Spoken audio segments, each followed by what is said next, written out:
बिस्मिल्लाहिर्रहमानिर्रहीम। अस्सलाम वालेकुम। आज मैं जा रही हूँ बहुत ही स्पेशल आटे का खस्ता बनाने के लिए। तो यकीनन आपने बहुत तरीके से बनाया होगा, लेकिन मेरे इस तरीके को ज़रूर फॉलो करिएगा। चलते हैं अपनी रेसिपी की जानिब।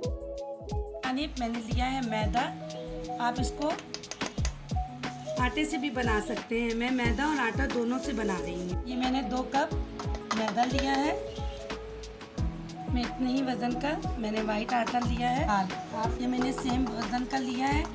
वज़न आप बिल्कुल बराबर रखिएगा, तो इससे आपकी ये बिस्किट जो है बहुत ही मज़े की बनेगी। लिया है मैंने जितना आटा लिया है, इसका आधा ही मैं चीनी का वज़न लूँगी।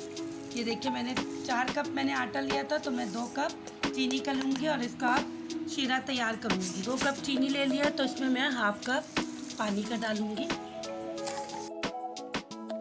थोड़ा सा तिल लिया है, ये डाल दूंगी।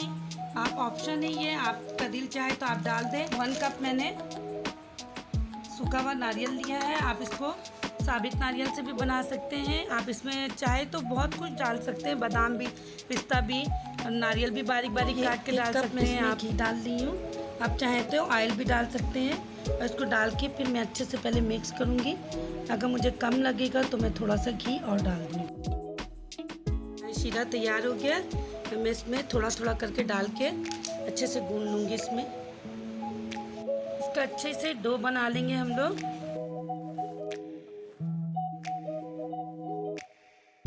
ये बिल्कुल 10 मिनट हो गया। मैं इसको निकाल के ये देखिए इस तरीके से इसको काट लूँगी मैं।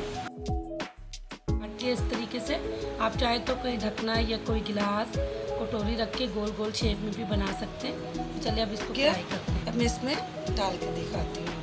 हमने इसको इतनी देर पकाना है कि ये अच्छे से ब्राउन हो जाए। कितना ज़बरदस्त कलर आया है। बिल्कुल यही कलर से हमें इसको तमाम को फ्राई करना है। मैंने तमाम को अच्छे से फ्राई कर लिया। ये देखिए कितना ज़बरदस्त कलर आया है। अगर मेरी रेसिपी आपको अच्छी लगी तो लाइक करें, कमेंट्स करें और मेरे चैनल को सब्सक्राइब करें।